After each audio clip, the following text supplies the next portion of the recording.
안녕하세요. 수다쟁이 식물 이야기의 DJ 황여진입니다. 저는 충남대학교 자연사박물관에서 전시 해설사로 활동 중인 생물과학과 황여진입니다. 살아남는 종은 강한 종이 아니고 똑똑한 종도 아니다. 변화에 적응하는 종이다. 영국의 자연생물학자 찰스 다윈께서 하신 말씀입니다. 식물은 지구에서 지낸 지 약 4억 년 이상이 지난 생물로 기나긴 기간 동안 멸종되지 않고 살아남기 위해 꾸준히 진화해왔습니다. 오늘 라디오에서는 식물의 이야기를 들어보면서 험난한 지구에서 어떻게 살아가고 있는지 함께 알아보려고 합니다. 첫 번째 사연은 한박꽃나무의 사연입니다. 그럼 이제 본격적으로 시작해볼까요? 황디 안녕하세요. 저는 한박꽃나무입니다. 제 이름을 처음 들어보시는 분들이 많을까봐 제 사진도 함께 보내봤어요. 사진을 보니 친근한 느낌이 드시려나 모르겠네요. 한박꽃 같은 웃음을 짓는다는 말 들어보셨나요? 예쁜 저의 꽃처럼 티없이 맑은 웃음을 볼 때 이런 말을 쓰고는 하죠. 이렇게 예쁘고 맑은 꽃을 가진 제가 사실은 심각한 고민을 가지고 있어요.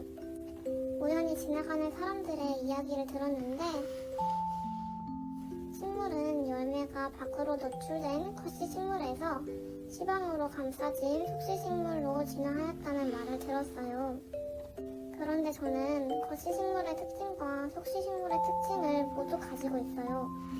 속시식물처럼 씨앗을 시방으로 둘러싸고 예쁜 꽃을 피우지만 거시식물처럼 물관 대신 헌물관을 가지고 있어요.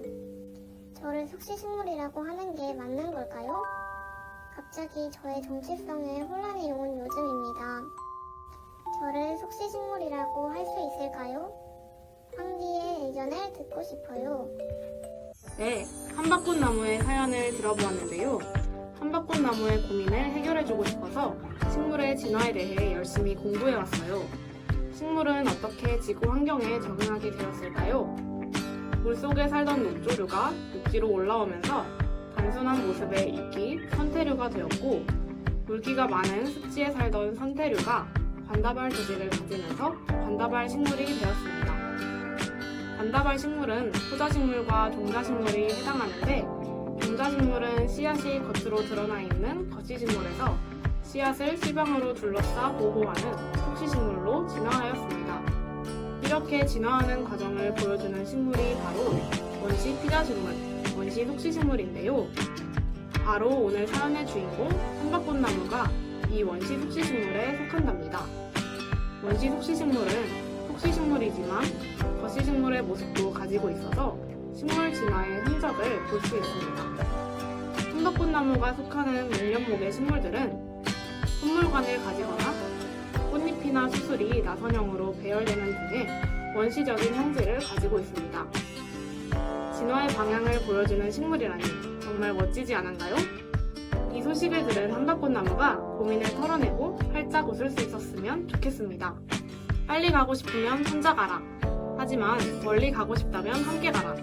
유명한 아프리카 속담이죠. 우리는 혼자 살아갈 수 없습니다. 우리는 모두 도움을 주고받으며 함께 공존하고 있는데요. 이번 이야기는 동생의 힘을 강조하고 있습니다. 한번 들어볼까요? 안녕하세요 황디. 저는 걷는 요강꽃입니다. 이름이 이상하지요? 꽃뿌리가 요강을 닮았다고 해서 붙여진 이름인데요. 뜸복주머니란이라고 불리기도 한답니다. 저와 함께 살아가는 친구와의 관계를 소개하기 위하여 오늘 사연을 적게 되었어요. 제가 독특한 모양의 꽃을 갖게 된 것은 다 이 오리호박벌 친구 때문이에요. 제가 열매를 맺기 위해서는 꽃가루가 암술에 전해져야 해요.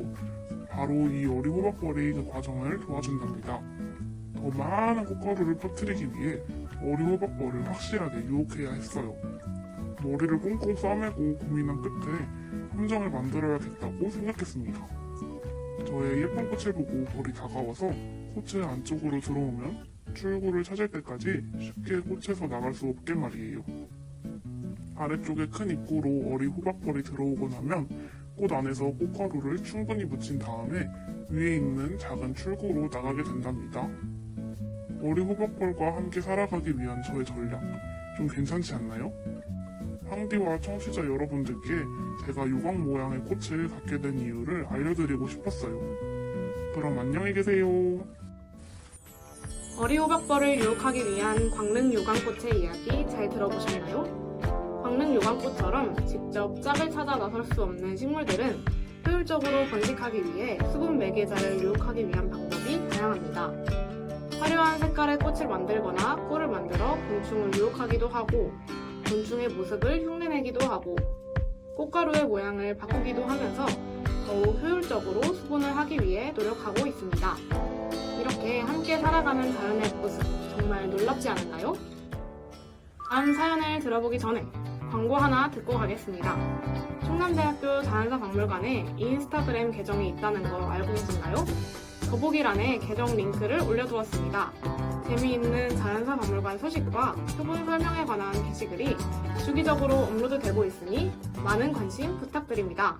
이번 사연은 멀리 울릉도에서 온 사연이네요. 울릉도에서 살고 있는 울릉국화의 사연입니다. 울릉국화의 이야기 함께 들어봅시다. 황디 반가워요. 저는 울릉도에 살고 있는 울릉국화예요. 제가 살고 있는 울릉도에 대해 이야기하고 싶어서 사연을 적게 되었습니다.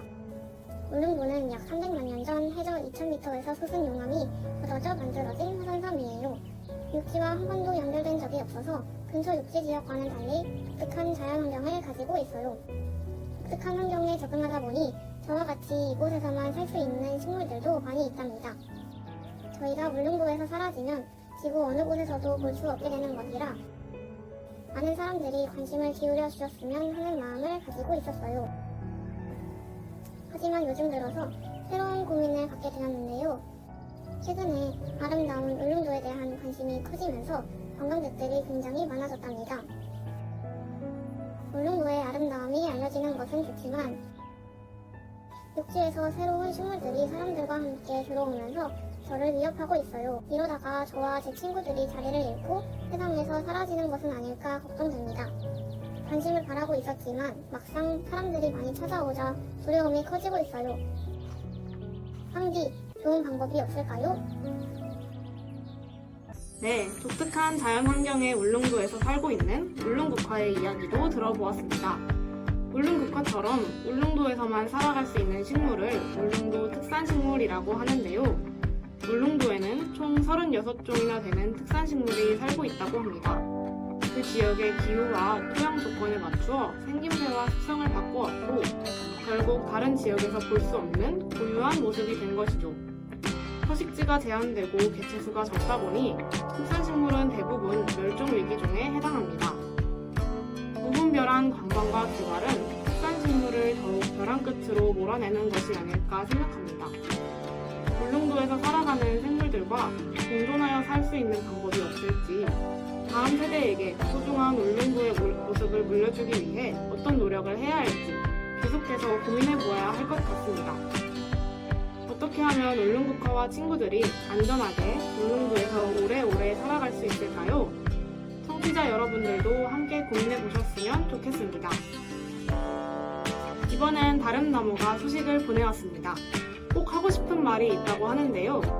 사연의 제목은 나의 이름은 아까시나무가 아니에요 입니다. 황디 안녕하세요. 사람들에게 저에 대해 너무너무 소개하고 싶어서 사연을 보내게 되었어요. 제가 누구냐고요? 저의 이름은 다름나무라고 합니다. 어디선가 많이 본 듯한 기분이 들지 않나요? 저는 전국의 산에서 흔하게 자라고 있고 또 가로수로도 많이 심어져 있어요. 근처를 사람들이 지나갈 때면 반가운 마음에 혼자 인사를 건네기도 하는데요. 여러분들이 저를 아까시나무로 자주 착각하시더라고요. 이번 기회를 통해 저의 이름을 알리고 싶어요. 저는 아까시나무가 아니라 다름나무입니다. 서면형의 작은 잎들이 9장씩 달리는데 아까시나무와 비슷하긴 하지만 아까시나무와 달리 저의 잎은 끝이 둥글지 않고 각이 서 있답니다. 꽃도 조금 다른 모양인데요. 아까시나무보다 길고 좁은 꽃자리가 삐죽삐죽 하늘을 향하고 있어요. 아래로 쭉 터진 아까시나무 꽃과는 조금 다르죠? 앞으로 산에서 저를 만나면 아까시나무와 착각하지 않기로 약속해요. 지금까지 다름나무였습니다. 안녕히 계세요. 사랑스러운 다름나무의 자기소개 재미있게 들으셨나요? 조금 TMI 같지만 덧붙여서 이야기해보자면 이 다름나무는 목재의 구조가 독특한 걸로도 유명하답니다. 목재의 가치를 알고 있는 사람들은 다름나무의 진정한 아름다움은 줄기 속에 있다고 이야기하기도 합니다. 줄기의 가장자리 부분의 목재는 밝은 갈색이지만 가운데 부분의 목재는 아주 진한 흑갈색입니다. 그래서 부러진 가지를 보고도 다름나무를 쉽게 찾아낼 수 있습니다. 저희 자연사 박물관에서는 나무의 단면이 어떻게 다른지 전시를 하고 있으니 더 많은 이야기가 궁금하다면 직접 방문하셔서 관람하시는 걸 추천드립니다.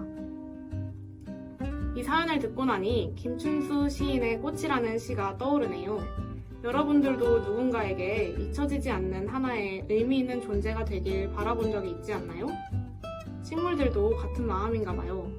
우리 주변에 살고 있는 식물들도 누군가 자신을 알아보고 이름을 불러주기를 기다리고 있는 게 아닐까요? 오늘 준비한 식물들이 보내온 4가지 사연을 모두 들어보았습니다. 여러분은 어떤 이야기가 가장 기억에 남았나요?